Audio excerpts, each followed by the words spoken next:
Hello. How's everybody doing tonight? For somebody on the live stream, if you can hear me, just give me a thumbs up or something in the chat. Just say that you can hear me. Making sure my audio is coming out.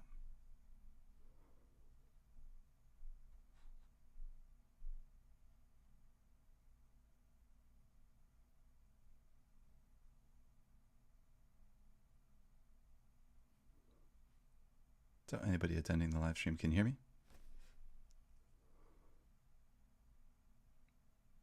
Audio sounding good? All right.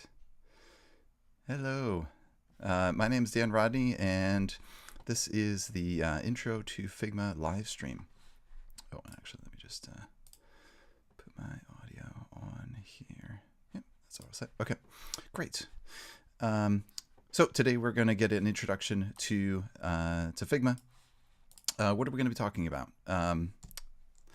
We're going to discuss what Figma is, what it can and can't do. We're going to talk about Figma pricing. A lot of people say Figma is free, and there is a free plan, but we're going to be talking about that. Can you get away with not paying for Figma? It's both a web app and a desktop app. So what's the deal with the web app versus the desktop app? And going over Figma, how to use it at a high level, focusing on kind of how it works in general, the process, the workflow of how to use Figma. And in the time that we have, we're not going to get into a super deep dive or anything, but it'll give you an overview of the basic kind of capabilities and general workflow that you will use when designing things in Figma. Also talk about how Figma compares to Adobe XD, which are the competing apps that are similar. Both Figma, Adobe XD, and Sketch are all fundamentally the same type of design app. So they all do the same kind of thing, just made by 3 different companies. So what's the deal? How does it compare to the other ones? And finally, ways to learn more. For those that aren't familiar with us, at Noble Desktop, we've been around for over 30 years, and we do all sorts of design and code related training. So Figma is right up our alley. It's one of the things that we teach along with Adobe XD and Sketch. A lot of people that know how to use one of these apps, it's exactly that. They know how to use one of these apps, or maybe they know how to use a couple of them. But I've actually used Sketch, Adobe XD, Figma, and going way back, for many years, I used Photoshop. I've used Fireworks, Macromedia Fireworks back in the day. So I've used a lot of different design apps over the years. And so I'm actively using Figma, XD, and Sketch. And today we're going to be focusing on Figma and how it works. So getting started. First of all, there's a couple things that I want to explain to you that I think are important about Figma and the setup and just understanding its approach to things. And a lot of tutorials kind of skip over some of this stuff. So I think it's important before we dive into Figma and actually using it to make sure that we understand certain terminology that they're using and how your accounts impact what you can do with Figma. And so we're going to talk about some of those things before we dive into the app. And actually, I'll be showing you how Figma works inside the app, but there's some other important things before we do that. So by the way, this presentation here is a web address here. It is nobledesktop.com/presentation/Figma. And there's a link in the video description down below on the YouTube video, but it's nobledesktop.com/presentation/Figma. And when you're in this presentation, you can use your left or right arrow keys to go back and forth. If you're on a touchscreen device, you could also swipe left and right to advance the slides as well. And so these are interactive slides in terms of if there's a link, you can click on it and use your arrow keys to go back and forth. There's also little arrow buttons down here as well to go through these slides. This presentation will stay up and live, so you can reference it in the future. So what is Figma exactly? Just really quickly, it is for designing digital products, experiences, and graphics. So it is a UX and UI design tool. So UX as in terms of user experience, and UI in user interface design. So it can be for app design and web design or any sort of digital products. So if any of you are InDesign users, it's kind of InDesign is for print, and Figma or Adobe XD or Sketch, any of these types of design apps, they would all be for designing digital things. So digital graphics, digital products, digital experiences.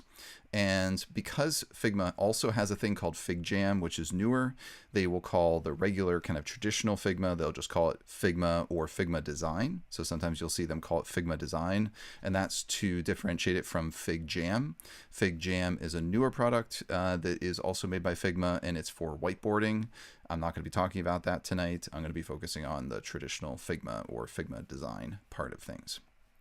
So what can and can't Figma do? It's focused on digital stuff, so you can work on the look and the feel of websites, apps, any sort of digital type thing that you're developing. And you can make working prototypes to show clients or developers and how that design should work, how it should animate. And it's the idea that you are designing, whether it's very loose design in wireframes, doing user experience design, to very tight visuals and doing the UI design. That's the goal of what Figma can do. So design apps like Figma, Adobe XD, and Sketch, one important thing to understand is they do not create a final website or app. That final website, app, whatever it is, that's got to be coded by a developer. So I often see people mistakenly think that because they see it as responsive design, they think that they're going to get a website out of Figma or XD or Sketch. And what you're going to do is you're going to get a plan, a design for that website or app or whatever it is. You're not going to get a final thing. You can't just publish it to the web and be done. You're going to need to get a developer involved. So it's kind of like an architect makes a design for a building. It then goes to the architectural engineer who makes sure that it'll function and draws up specific material plans, and then it goes to construction workers to build. Same thing in a digital product. As designers, we design and plan the project, the experience, the website, the app, whatever you want to call it, and then we hand it off to a developer to actually bring that into reality to make a actual final website or final app. And while we're designing, the prototyping features in Figma are quite good, but they are not perfect. They cannot create every single thing that you can possibly imagine. Figma is not a coding production tool, so it is powerful. It can do a lot. And as with all of these apps, they are quite powerful. Adobe XD can also do quite a bit of prototyping, but none of them are perfect in the sense that they can't program or create any sort of interaction. They can create quite a few, but as long as we're close enough so that we can show a client or a developer the idea of what our vision is, what our plan, what our design is, that's the goal. Is we want to be able to convey our ideas to clients and developers as realistically as possible. But again, we are not actually building the app or building the website. So if Figma falls short and can't prototype an actual specific type of interaction, as long as you can get close, think about it like storyboarding. When somebody makes a movie, they create a storyboard to show the idea of this scene goes from this shot to this shot. Same kind of thing in prototyping. You could make up a kind of a storyboard if you can't actually prototype it yourself. But it's quite good. You can actually do quite a few different types of prototyping interactions. So before we dive into the app, there are some terminologies that I want to convey and make sure that we understand what's going on so that when we get into the app, we'll make connections to some of these things. So there's projects, there's files, and there's teams. And all this stuff makes a difference in terms of permissions and how you organize things. So when we have projects and those projects contain files, the projects are kind of like folders. They let you group files together in one place, but projects are only available in teams. Now, you might say, well, I don't care about that. Why does that matter? Because your plan is based on teams. So when you create a plan, it's, let's say you have a free starter plan. Your team, you get one project. Right? So you're creating a starter team essentially in your free account. And so you get one project, and that project can only contain 3 files. Now you can have more files than that, which are called personal files. Those are going to go into your drafts, but drafts can't be organized. They are just literally one folder called drafts. So if you want to get organized, you're going to need a paid team project, paid team projects, I should say, because professional and organizational teams, these are the paid plans. You can create as many projects as you want, projects being folders, and in them you can have as many files as you want. So that's why this all comes into play. So can you get away with the free starter plan? Potentially, but you're only going to get one project in your team. So the team contains a project and your project contains files, but you only get 3 files in a single project. So you're getting kind of a little bit of a taste when you have the free plan, but it's not like you get all the features with the free plan, or else Figma wouldn't make any money. So they're going to want some reason for you to upgrade to the paid plans. So these teams, they're pretty important because that's how you create and share your resources, and you collaborate on your files and your projects within a shared team workspace, assuming you're working with other people. So permissions impact how collaborators can interact with your team, right? So you have multiple people in your team. That's why it's called a team. So on your starter, which is your free plan, or educational plans, both of them are free. You're going to have a team, and it's the team's permission that determines people's access to files. On the paid plans, the professional and organizational plans, it's they can assign roles, and rather than just having team level permissions, you can assign roles to people and determine whether or not they can edit files. So you get more granular control on the professional and organizational paid plans than you do on the free plans.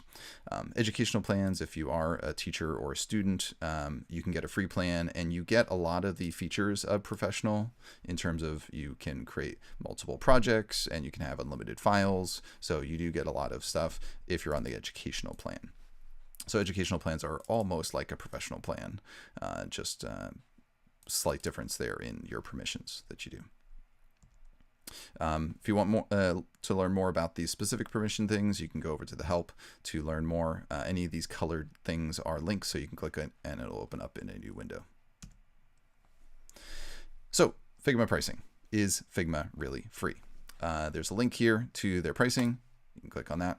I'll talk about US pricing. Might be different for other countries. I'm not exactly sure, but here's that free starter plan. And this is really all centered around the teams that we're talking about here. So this is where you get the 3 Figma files. So you get one project with 3 Figma files, unlimited personal files that are going to be in your drafts, unlimited collaborators. So you can still work with other people, but just when you're thinking about that, like when you have your 3 Figma files in your team, there's limitations on the files themselves. You get plugins, you get templates, you get access to the mobile app and stuff for the free plan. So it's a great way to start to test the waters of Figma, but there's going to be a lot of people that will need to pay for a plan to get more features. So starts at $12 per person per month, assuming you're billing it annually. So you're committing to a year. If you pay, you get as many files as you want, as many projects as you want. You also get unlimited version history. You importantly get sharing permissions on your files that you don't have as the level of sharing permissions in the free account. And you also get team libraries. So this is important for people that are working with others and need to share libraries across multiple people. They're going to get team libraries. So, and it goes up from there. You can pay for even more stuff here. It's organization-wide libraries, branching and merging, and all sorts of additional things if you want. But that's kind of the plan. So just to kind of summarize that, with your free starter, you get one single project, and in that project, you get 3 files. But you get unlimited personal files, all unorganized, sitting in a drafts folder. So professionals that are paying, that plan gives you unlimited files, unlimited projects, unlimited version history, sharing permissions, team libraries, a lot of good stuff. So a lot of people are going to need to pay for that. And organizational level, you get everything in that, plus organization-wide libraries, branching, merging, and some other features as well. So hopefully by now you've kind of gotten the idea of whether you work with the Figma starter plan. It's certainly good for some people. Depends on your needs, especially if you are an independent person that maybe doesn't do a ton of stuff, that doesn't really need organization too much, because remember, in a team, you only get one project. And I wish you could organize your drafts into folders, but you can't. So basically, if you need to organize your files because you have a lot of them, set sharing permissions, share team libraries, in that case, you're going to need to have a paid plan. But you can always get started with the free one, see how it goes, see if you need those features. And if you do, you can always upgrade at that point. In terms of pricing and comparing it to the competitors that are out there, Sketch is $9 a month. Again, these are all US prices. Adobe XD is $9.99, so basically $10 a month. Or if you already are a Creative Cloud member, for you, maybe Adobe XD is no extra charge at all because you're already getting the Creative Cloud. And then Figma is $12 a month, assuming, in this case, that the free plan isn't good enough, which for some people it would be. So that's kind of the lay of the land. So all similar pricing, but a few dollars a month difference between them, but all pretty similar pricing to each other. So Figma is a web app, and this makes it very fundamentally different than all the other apps because Sketch and Adobe XD are desktop apps that you must install. So Figma requires a constant internet connection, and all your files live on Figma servers. You can download copies, but you cannot work on those local copies. If you ever want to edit them, you can re-upload them, but they must be living on Figma's servers to be worked on. The only reason to download files are to maybe make a backup of something if you don't trust Figma's servers. Who knows? What if Figma did get hacked? I mean, any of these companies can of course get hacked. But if you did want to back up your stuff, you can download local copies to keep as a backup. But if the Figma website goes down, you can't work on them, you can't edit them. But maybe you could go through a conversion site to convert them to something else potentially. But it just means you got to have internet and you work on everything, and it's all living online, which for the most part, in many cases, is not a problem.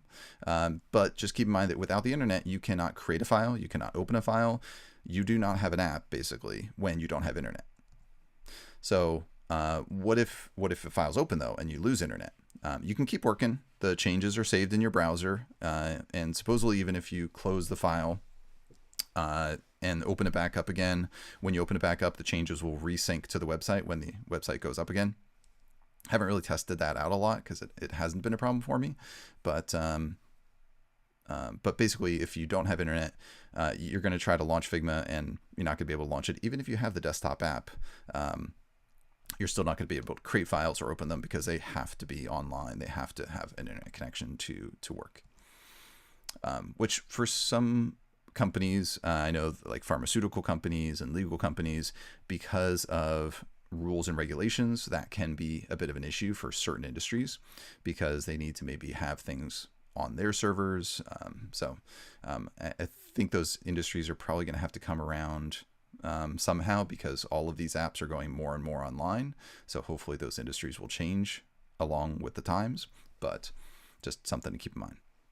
So there are certainly benefits to being a web app. First of all, I think the biggest benefit is you don't have to install anything. You could just simply log in to the website. You do not have to install an app unless you need local fonts. So I'm going to talk about that with the desktop app in just a second.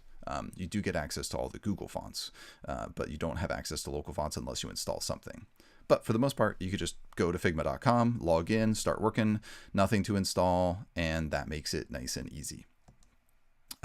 Also, when you're working, you get to see what other people are doing in real time, like Google Docs, because files are auto-saved, they're updated. You can see their cursors as you're working. So, Google Docs, the idea of live co-editing at the same time, that was a revolutionary thing for Office documents. And, Figma does the same type of thing, but for design. There is a web app, which is just the website. When I talk about the web app, it's just the website, figma.com, versus a desktop app. So they do have a desktop app, and here's a link that you can click to go download the desktop app. It'll just pop open a new window here, and you can grab the desktop app for Mac or PC. So I would definitely highly recommend installing the desktop app because it does make the experience nicer, but you don't technically have to install it. All features work in both the web app and the desktop apps. So functionally speaking, it is the exact same thing. The desktop app is essentially a full screen browser for the most part, and they're very, very similar. There's only a few little minor differences, but for the most part, they're the same. The biggest thing about the web app, I should say, kind of the biggest challenge with it, is that it cannot access local fonts unless you install something. You need to either install the desktop app or they have a font service. So if you don't want to go through and install the full desktop app, you could install a font service, which gives the website access to your local fonts. Now, at least for me, I can't imagine why somebody would be against installing the desktop app, but they'd be okay with installing the font service. Not exactly sure. For me, the desktop app is definitely nicer. I do install it and I do use it. So that's how I prefer to use it. But to get access to your local fonts, you have to install something. Either the full-fledged desktop app, which comes with the font service, or if you want kind of a lighter install, you can install just their font service, which just gives you access to local fonts through Figma.com. Where the desktop app is kind of nicer, and I'll point out some of these things in a moment, is when you're doing things like exporting graphics. In a browser, it's just going to zip them up and throw them into your downloads folder. You won't be able to choose where you save them, and you have to unzip them because you're going to be downloading multiple files. In the desktop app, you get to choose where you're saving them. You don't have to unzip them because it doesn't have to zip them up for a download. You also, in the desktop app, you get multiple tabs for each file kind of automatically. And while you could do that in a browser, you have to manually open up a new tab, go to the app, and so it's just an automatic thing in the desktop. So the desktop app is nicer. It's fundamentally very, very, very similar, but just some things are just a little bit nicer. So if you can go with the desktop app, I would definitely advise it. But functionally speaking, you're going to be able to do all the same stuff in the web app versus the desktop app. So with all that said, now let me jump in to showing you how Figma works. I'm going to go through a couple things. I'm going to show you both the web app as well as the desktop app, just so you can see some of the differences here. And so I'm logged in already. So I just went to Figma.com and logged in. So when you go to Figma.com, if you're logged in, this is what you get to. If you're not logged in, just open up a new window here, Figma.com. You'll just get the website. But once you go to log in, if you go ahead and log in, you will end up on this screen. So this is like your home screen here. And over here on the left, you've got these drafts. So the drafts are where all of your unlimited personal files go. On the left here, further down, this is where your teams are.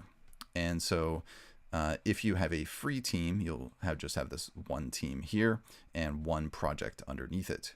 But having a professional plan, or in my case, I have the educational plan, I can create a new project here and give it a name, and I can have as many of those projects here as I want under my team. In another browser, I actually am signed in. Is it this one? Yeah, here I'm signed in with the free account. So here's my free account, and here I already have one project. And if I go to try to create another project, it says, hey, you're already on the free one. So you already have one project, which is the maximum on the starter plan. Please upgrade to create multiple projects. Also, being here on this free plan, when I have my team project selected, over here on the right, I can see I have one already of my 3 Figma files. So in this project, I can only have 3 files. So you're just kind of given a little bit of a taste of what you can do with projects in your team. Pretty much all your files are just going to be stored in drafts. So just imagine here in drafts, all of the files that you ever create, unorganized, just kind of sitting in there. That's what you'd experience. So you can organize by a list view, but it's going to be kind of unorganized there. So they're kind of encouraging you to get the more expensive plan, which is not surprising. Oh, and by the way, there is a search, of course. You can search your stuff there. So, but you have to remember the name. So you're not going to get folders there unless you pay for the professional. All right, so a couple differences here between the website and the desktop app. So here I've got the desktop app. I'm going to go ahead and open that. And you'll notice that these look exactly identical. I mean, it is the same stuff. This is basically a full screen browser. Here's the subtle differences here between the desktop app and the website. Let's say right here in my drafts, I go ahead and create a new design file, right? Again, this is why I said sometimes they call Figma design. They call it designs as opposed to a Figma jam file. You can also, by the way, you can import files from Sketch. And they say import files from Figma as well. You might be wondering, why would I import a Figma file if I'm in Figma? That's if you download a file. So if you export a local copy and you want to re-upload it, that's how you would like open up one. But that's not normally what you're going to do. Normally you're going to share it with other people and they're going to get invited to that. So if I create a new design file here, then this loads up. And so here I'm in the app, and whether I'm in the desktop app or in the a web app, and it's going to look exactly the same. So this interface is exactly the same. The only difference here really is these tabs. So here I always have a home tab that I can go back to, and I keep that tab open for the file. So I can go back, and if I want to create another file, I can open yet another file, and I can have multiple of these open without having to manually choose to open up multiple tabs. And if I ever want to go back to that home screen, I click the home button. So it's nice that they automatically make these tabs in the Figma desktop app. If you're using the website, however, notice there's a Figma menu over here. And that's a little different than what you see here, just ever so slightly, in the sense that there's a little extra something here when you go into this main menu, and that's back to files. See, because I don't have multiple tabs open here, how do I get back to my home screen? Well, I have to go into the Figma menu and I have to go back to files. So if you go back to the files, that's how you get back to home. So once you're in a file, you're kind of in that file there, and there's not a home button, but you can click here on the Figma menu and you go back to your files. In the desktop app, they don't have that back to files because you click the home button. So for the most part, these are almost exactly the same, except for these pretty minor differences that you get used to pretty quickly. But it's nice to have that automatic home button there all the time, and that you can keep all these different files open at the same time without having to create a browser tab for it. Of course, you can always create a new browser tab for it. So I'll hit Command T on the Mac or Control T on Windows, go to figma.com, and here I'm in the app, so I still have, this file open, and I can browse other files and open those. So you can always make those tabs yourself, but in the desktop app, you get it done automatically for you. So just a little bit nicer experience. And because of that, I will be using the desktop app. But like I said, fundamentally, once you're looking at the app itself, it's going to be the same. So as I'm ready to start to create stuff in this file, Figma has these things called frames. Other apps will call them artboards, but Figma calls them frames. Frames are for the artboard, but they also can be used for things inside of artboards, or not just artboards. So it's not exactly fair to say that frames are exactly like artboards, because you could do more stuff other than just use them as artboards. But a frame is going to be a container that you're going to put your design in. And so I'm going to click on that frame tool. When I do that, over here on the right, we'll see this sidebar inspector open up with some different options. And we're in the design tab right here. And you can see a bunch of different common sizes. So it depends on what you want to create here. So let's say you want to create a phone, a bunch of the common phone sizes. I'm going to click on one phone size here. When you're done, it always goes back to the move tool, or kind of normal pointer selection tool.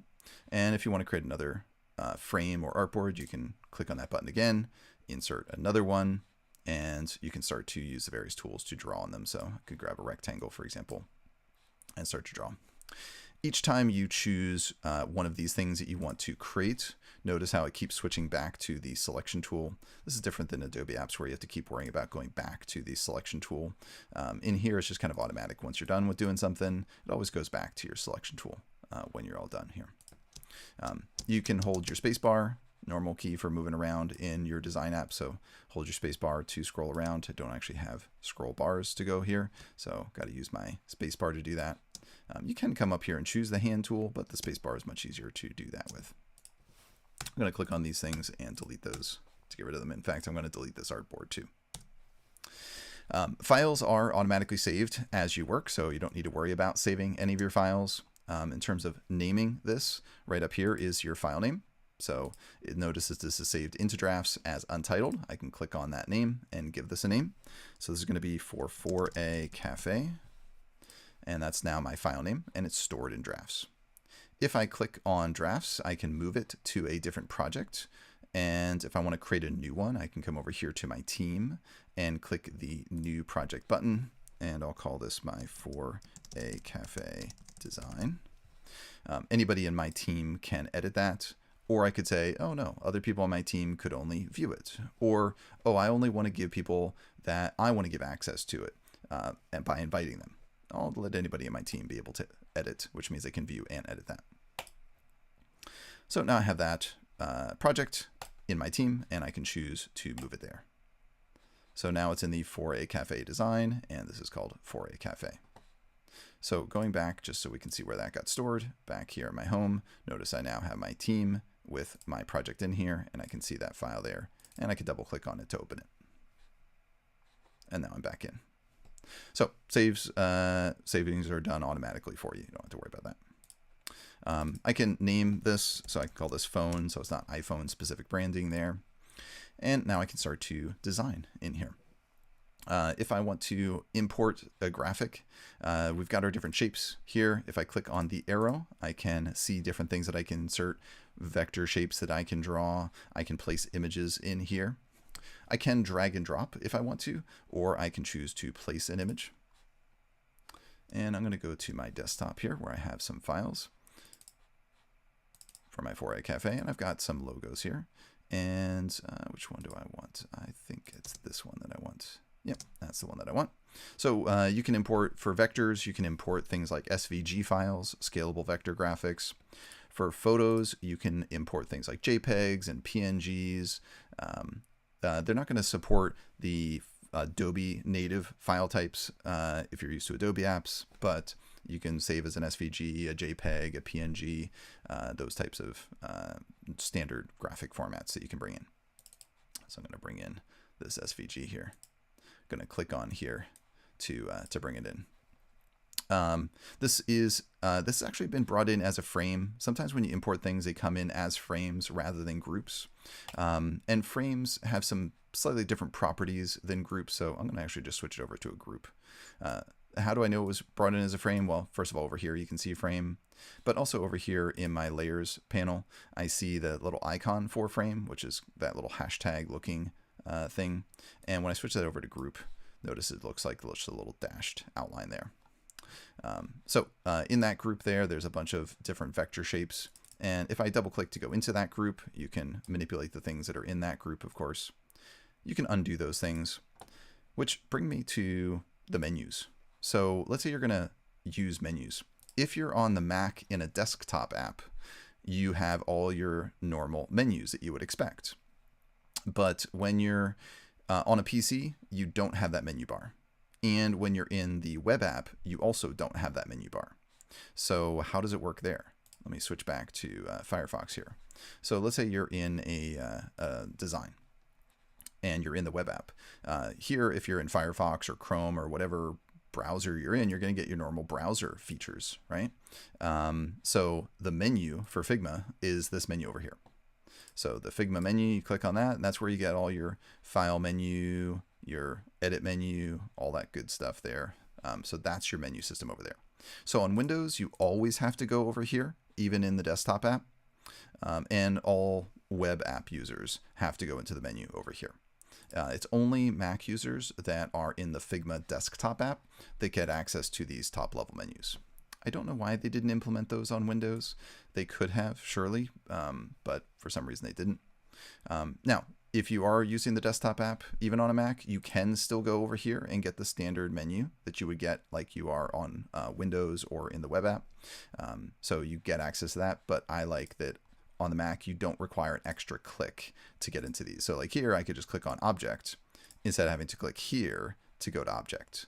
And I know that might not sound like a big deal, but having to save being able to save a click, at least for the Mac users, to me is another advantage of using the desktop app. So like I said, everything works in the web app and also on Windows too. But the desktop app is just just a little bit nicer. It's just little subtle things that make things nicer. But functionally speaking, you could still do all the stuff in the website. So I'm going to double click to go into that group and select the things that are down below here. So select those and delete those. I just want this top part up here. And I will call this logo. This is a vector shape, so I can size it all I want. I just need to make sure I hold shift to not distort that. And I'll pop that up here in the middle. I want to actually center that. And there are smart guides that will help you center, but you can also use your alignment buttons over here. And if you only have one thing selected, you'll be going to your artboard rather than aligning to some other object. It's when you only have one thing, what else are you going to align to? It's going to be your artboard. So I'll put that on the top of the middle there. I'm going to go back here and insert one more image. This time I'm going to place a photo in. So I will go into the location photos, and I've got this location photo that I want to bring in. And I'm going to drag to size that. So when I drag, it sizes it, and it's going to do this kind of cool cropping here. And the idea behind this is that whatever shape you're defining, whether you want it to be tall or wide, you probably want to fill that whole area, right? You probably don't want it to be some other aspect ratio. The whole point of you making your image a specific aspect ratio is probably because you want it to be that. And so that's the default here. There are ways you could change that, of course, but I want this actually, I'm going to put this here, but I want it to be behind the logo. So I'm going to go over to my layers and drag that below. So you can reorder things over here in your layers panel. And then I can size this and get what I think it looks kind of nice for the top part there. Okay, so that looks good. And I'm not going to build out this entire website here, but just to show kind of a couple features here. So we can bring in our graphics, we can make text, of course. I can go up here to my type tool. And one of the things people would want to see is they'd want to, of course, see the menu. And I'm not going to put the menu on this page. I'm going to make another page with the menu. So I'm going to click here, type out the word menu. And over here on the right, I can go to my text options. Now, when you go into this font menu, you're going to always have access to all the free Google fonts.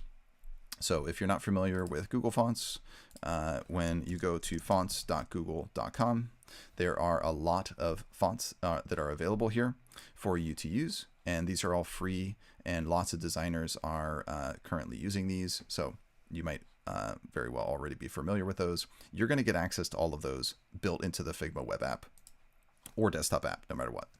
You definitely have access to all those. But to get access to your local fonts, you would need to either be using the desktop app or have that font service installed to get access to your local fonts. But otherwise, you will have all of the Google fonts. So you're going to have a lot of fonts in this menu, even if you don't have that font service installed, because you will get access to all the Google fonts. I'm going to center this so that when I make this text bigger, that it stays centered there. And it's kind of an interesting font there. And yeah, let's stick with that font right there. And make that just a little bit smaller. And I'll put that right there. Okay. So now let's say I want to create another screen, right? Because I want to talk high level here about the overall workflow. I'm not going to do super deep dives into each particular area, but we're going to just kind of talk bigger workflow. So you're going to design different artboards. So you're going to design one and then design another one. So really, instead of just calling this phone, I could call this home, right? Because that's my home page. And then I'd want to have another one of those. So I'd want to duplicate that. And so I can go to Edit, Duplicate. Now, keep in mind that these top level menus are only available on the Mac desktop app. So if you're not using the Mac or the desktop app, if you're on Windows or the web app, you'll have to go into the Figma menu and then go to Edit. And that's where you'll find your Edit menu. So I'll do Duplicate to duplicate that artboard. So now I've got, frame as they call it. I'm so used to all the other apps calling them artboards, so forgive me if I call it artboard. Figma officially calls it frames. This one over here, I'm going to call this the menu. And this is actually going to be the menu. Now on the menu, I don't think that we need this super large photo. Now as I pull that up, you see how it keeps scaling it? It's not exactly what I want to do. So I'm going to Command Z or Control Z to undo on that. Over here under Fill, there are different ways to treat images. Right now, this is set that this image, right, is a fill on this rectangle. So essentially it created a rectangle, and that rectangle could have a color fill. So like I could switch this over to be a solid color if I wanted to, or it can have an image like I just had. So let me Command Z or Control Z on Windows to undo. So it's an image fill, which happened automatically because I brought in the image, but I don't want it to fill that whole area. I want to do a crop. And by switching over to crop on that, now I can pull this up, and I don't want to actually distort the photo there. I want to double click back on there. I thought it was already set to that. So when you have it set to crop as opposed to fill, right, you can see there's these extra little handles, and this is where you can crop your photo. Just make sure you hold Shift, or grab the container. And so now you're cropping it rather than it doing an automatic scaling. So as long as it's set to fill, it's going to do that kind of automatic scaling like we saw on the first version of this. But once you set something to crop, then when you double click, you can go in and you can manipulate the photo inside the box, or you can manipulate the box itself. And so I'm going to just bring that up and kind of crop that, because I kind of like that look there. I'll keep some of that up at the top. Okay, so this is kind of more like go to menu, right? And this is the actual menu page. Now, when I'm actually building the menu page, I might want to have two columns. Maybe I want to have little photos with the word underneath. So when I'm designing, I might want to have two columns. And so I can select my artboard, and then over here on the right, I can create these things called layout grids. Layout grids are a design grid. So I can hover over here and click the plus, and then I can choose which kind of grid that I want. And I don't want this graph paper style grid. I want, in this case, columns. I don't care so much about the rows. I want to do columns in this case. And for me, I just want to do two columns on this. And this color is fine, although if I was doing a pink design page, I might need to change that to some other color that doesn't interfere with my design. This is just going to be for me to see temporarily. I can turn them on and off over here. And if I want some outer amounts there, I can put this as being centered and give this a specific width. I'm going to use my up arrow keys here. Just up and down arrow go 1 pixel at a time. Shift arrow goes 10 pixels at a time. So I can kind of create some border outside there, just some buffer of space, and have it centered on the page so it's all on the outside. The idea being that there's a gutter on the inside, and then there's this thickness for each of those columns, and then whatever space is left over is the space that's outside there on the outer edges there. So let's say maybe I'm fine with 25 gutter in between, and maybe 145. That looks good to me. So whenever I want in the future, I can turn that layout grid on and off, and I could do so by coming over here and doing that. Or the idea is that once you have that on, what you should be using is the view setting to turn that on and off. So up here, layout grids. So turning on and off the layout grids. So any layout grids that you have active, when you turn them on and off using this menu item, they will come on and off. Now be careful of the keyboard shortcuts. Because Figma is a web app, it will probably use different keyboard shortcuts than you might be used to typically using. For example, like on the Mac, we don't always use Control. We're more used to using Command, but this little up arrow right there on the Mac, that is Control. So Control G, as in grid, will do that. Not Command, not Shift, Control in that case. And so might be slightly different keyboard shortcuts than you're used to. Also things like zooming to fit is Shift 1. Not Command, not Control, just Shift 1. So they'll use Shift with keyboard shortcuts without using like Control, Alt, Command, Option, or any of those. They'll just use Shift with things more than, like, I've never seen other apps do that, but that's because it's a web app. And even though you might have the desktop app installed, they're not going to change keyboard shortcuts between the web app and the desktop app, because that would be weird to get used to two different sets of keyboard shortcuts.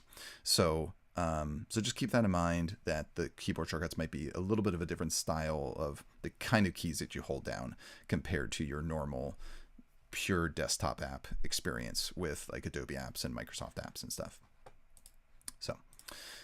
So now I've got this grid that I can design on, and I'm going to place in a couple photos here. So I'm going to place image in and place in some food photos.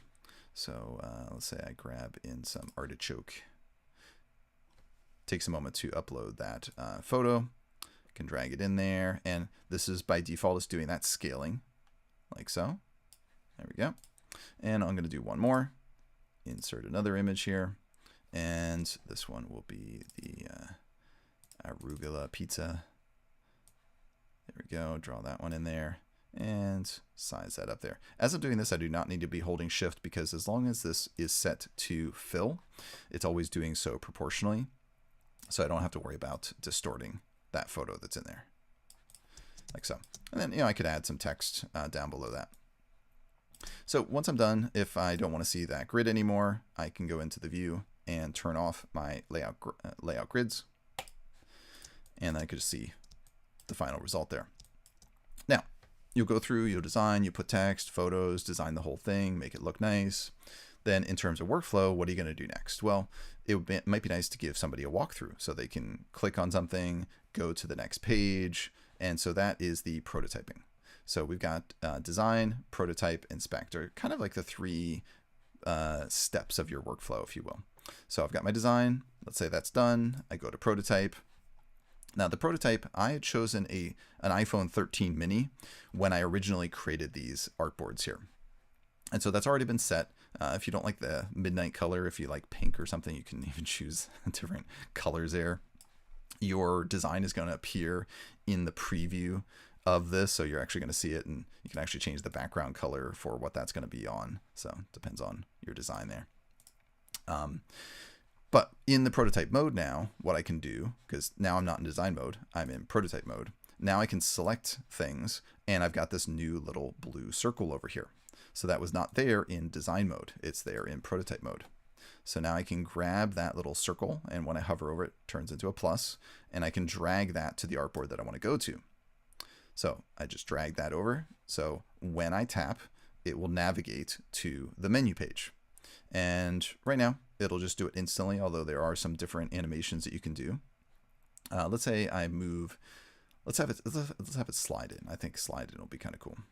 And so you can hover over the preview there to see how that animates in.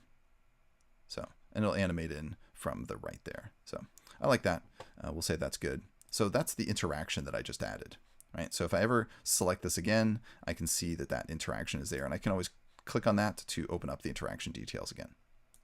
When I'm in the prototype tab, I can see those, but when I go back to design, notice how they go away until I go back to prototype once again here.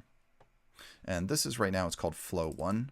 I can give that a name. So this could be like my normal walkthrough. Okay. All right. So now I want to see this. I know it's not super exciting here just to go one screen, but let's see it. There's a preview button up here. They call it present. I'm going to present this. I'm going to click on that button. In the desktop app, that's going to open up a new tab. And in the web app, it will either open up a new tab or potentially a window, depending on the browser that you're using.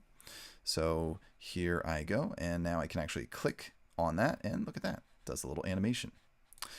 If I want to restart and go back to the beginning, there is a restart button down here, or I can hit R for restart to go back to the beginning, and I can try it again.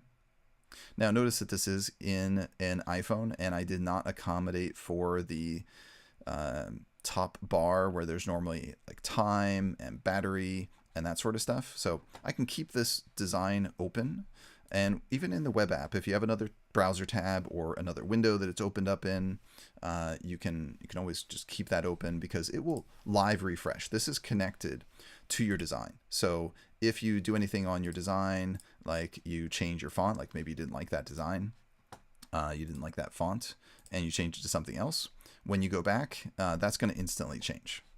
All right. So any change you make, let's say you're just going to set this back to something simple like Arial, then that's going to automatically update there. All right. So put that back down there. What was I going to do? Yes. So the status bar, right?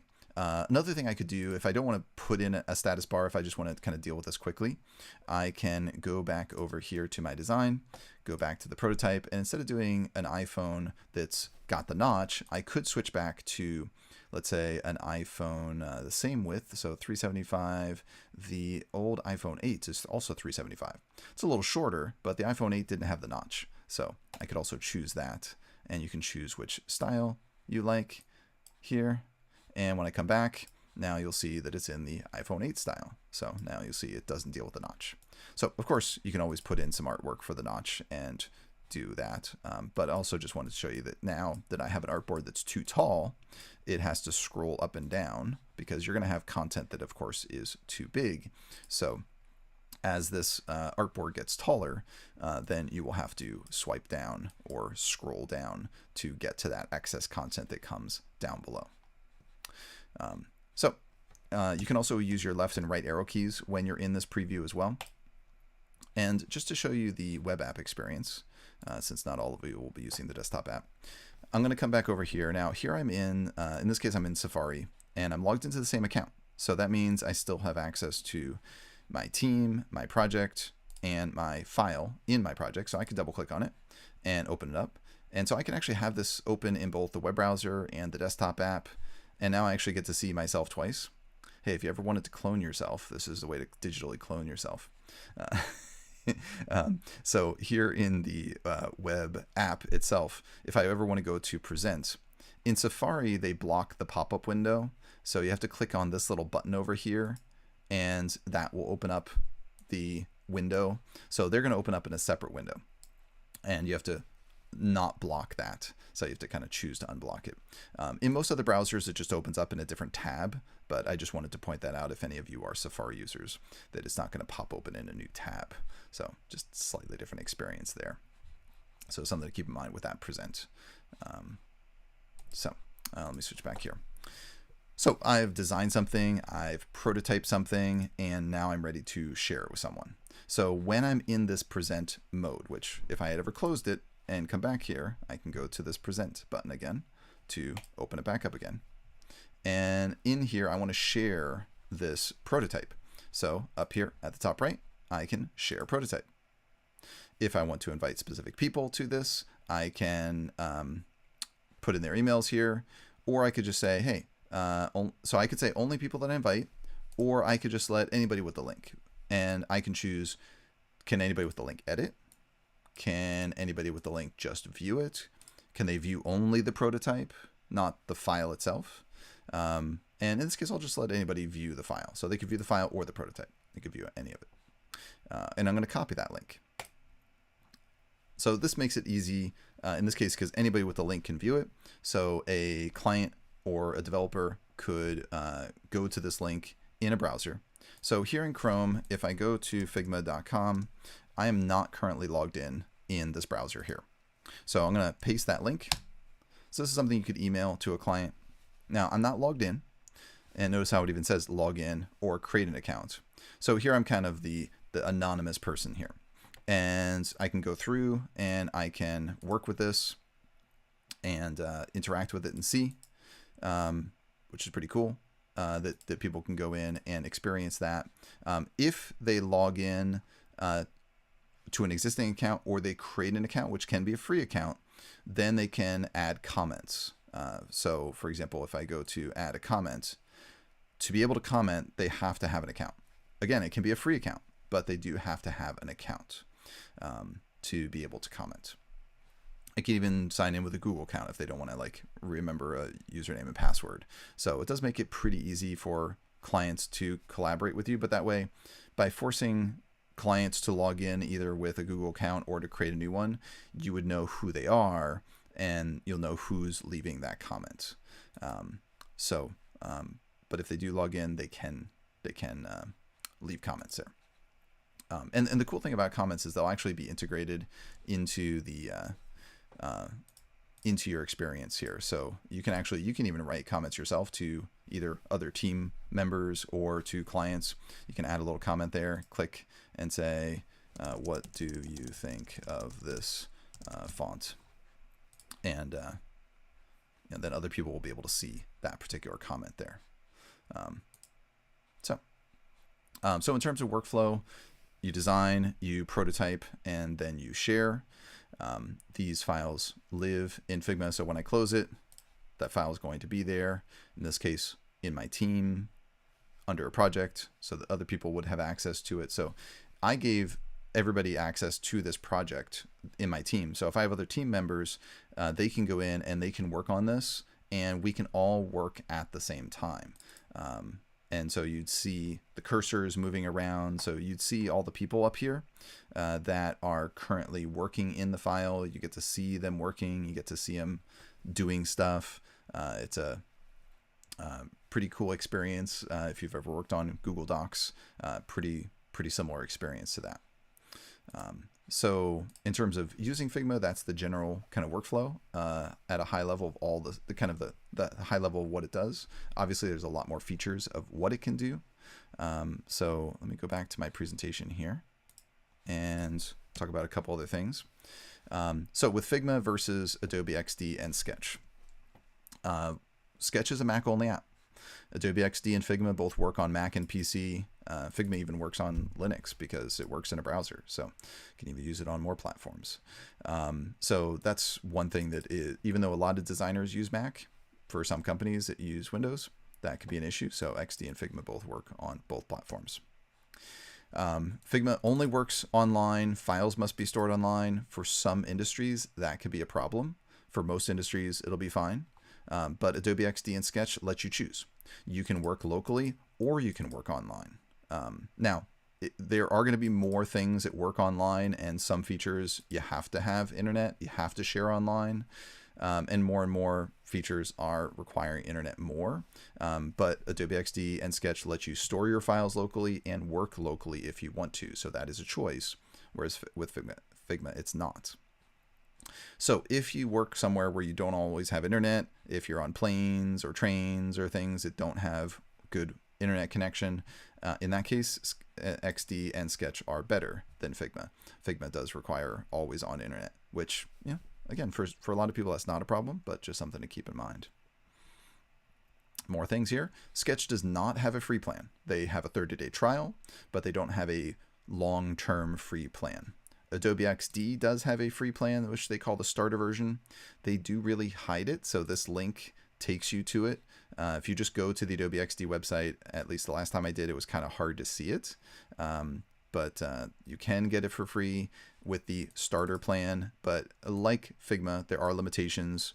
You can't do everything. You know, all these companies do need to make money, so they're going to put limitations on their free plans. It has its own specific set of limitations, but there is some free plan that you could get started with just to try Adobe XD out if you wanted to. Cost, I mentioned this earlier. Sketch is the cheapest, not by a lot, but by a little bit, a couple dollars a month. Then Adobe XD, and then Figma being the most expensive if you have to go with a paid plan. Again, for some people, the free plan might be good enough, depending on their needs. But for some people, they're going to have to pay, especially for those at companies, they're going to be paying. It's not a big price difference. It's only like $3 a month spread between them, but it's a little bit of a difference. Sketch has the most limited prototyping features. Sketch early on leaned on other supporting apps like InVision to do prototyping.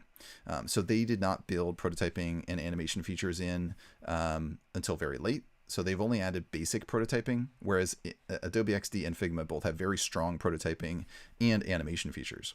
So they are both much stronger when it comes to prototyping. Sketch is strong on the visual design side, but not very strong on the prototyping side. I'm hoping that as time goes on that they will be adding more prototyping features, but currently they've only introduced basic prototyping features. In terms of files that you can open, Adobe XD can open up the most. In Adobe XD, they want everybody to come to them. So you can open up Sketch files, Photoshop files, Illustrator files.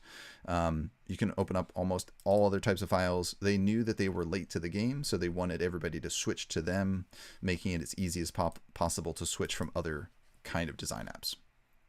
Figma too wants you to switch from Sketch, so they can open up Sketch files, and Sketch can only open up Sketch files. So they can't open up any other kind of files.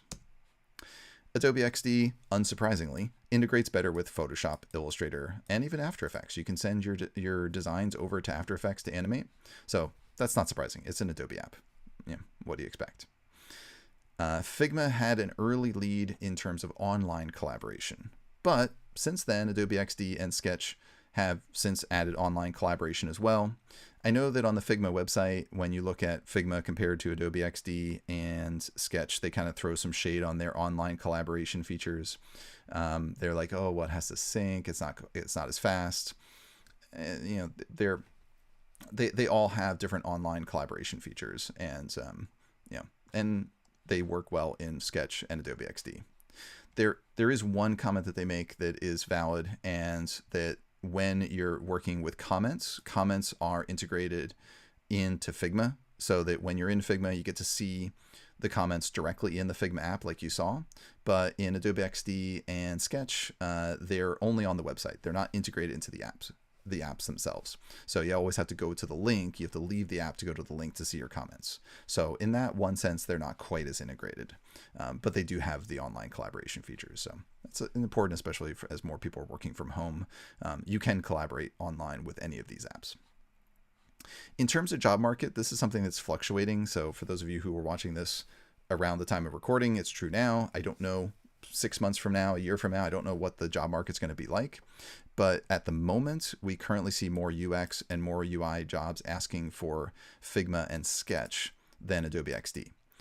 In terms of features, I'm going to say that Figma and Adobe XD feature-wise are the most complete. Sketch, it doesn't have as many features, but in terms of job market, Figma and Sketch, I just see more jobs requiring those. I think XD was just a bit late, so I don't know if that tide is going to be coming, that more and more people are going to start to be using Adobe XD as time goes on and they get used to it. But I think it just hurt Adobe that they were later to the game, and so naturally Sketch was really the first big one, and then came Figma. So there's still a lot of jobs that are asking for Sketch because it was one of the first ones really that kind of started this wave. So I know there's lots of other little subtle differences here and there, but just wanted to give you kind of the big picture of how Figma measures up to Adobe XD and Sketch. So just in conclusion, all of these design apps are good. Figma, XD, and Sketch, they're all certainly stronger than doing digital design for websites and apps, for example, in Illustrator or Photoshop, because there's just a lot of features that these apps have that Photoshop and Illustrator don't have. Now, do I create graphics sometimes in those apps? Sure. But in terms of websites and apps, the design experience of what you can do in these apps are so much better. The collaboration, the workflow of design, prototype, share, that workflow, which is common to all of them, it's non-existent in something like Photoshop or Illustrator. Sketch did get a head start, and there are a lot of people using it, but Figma and XD are definitely leading in terms of features, and I definitely see a lot of jobs now asking for Figma. I'm not sure what's going to happen exactly with XD because Adobe's innovating every month or two. They're putting out pretty big updates, and so the good thing for me, I think, is that there's real competition in this industry, which any one of these companies having a monopoly is not good. So it's good to see all of these companies vying for our attention as designers, all wanting us to use their apps because they're just going to keep adding more and more features. All of these apps are still relative newcomers. When you think about Photoshop has been out for more than 30 years, and I think Sketch maybe came out about 10 years ago, but it didn't really catch on for several years and start to become mainstream. So these are all kind of like toddlers, if you will. And so there's still a lot of features that I would love to see added to these apps, but they just keep getting better and better. Really on a monthly basis, we're seeing updates from all of these apps. So I'm definitely excited to see, as the months go on, these apps continue to develop and add more and more features. And I hope this has given you a good idea of what Figma can do in your workflow here. There are ways that you can learn more. If you want to learn more with us, we do classes that are live, interactive classes. They're hands-on classes where they'll see both demonstration and you'll get access to actually go through and practice things yourself. We have a Figma Bootcamp, which is a 2-day class if you're taking it during the day, or if you're taking that at night, it would be for 2 weeks. We actually have one coming up for anybody watching this in the near future here. We have one coming up in just a little bit, but you can always look at all the upcoming dates here and see. So sometimes we'll have them on Monday and Wednesday nights, or we'll have them on, like, let's say Monday and Tuesday. So we have day classes or night classes, just depending on schedule. Same amount of hours, same amount of learning that you'll get in both of them, and you can check that out if you want to learn more detail about Figma. And we also have bigger certificate programs too. So that Figma Bootcamp is incorporated in certificate programs. So whether you're learning UX and UI, or just UX, or just UI, which we call visual design, instead of just calling it UI, the visual design certificate, you can learn these as part of those as well. So definitely ways that you can learn more with us, and we hope to see you in a future class. I hope this has been enjoyable and that you've been able to learn some from this, and thank you all for attending. This presentation link is down in the video description down below this video, but again, it's nobledesktop.com/presentation/Figma. All right, so just want to say thanks again, and hope this has all been useful for you. All right, thanks so much.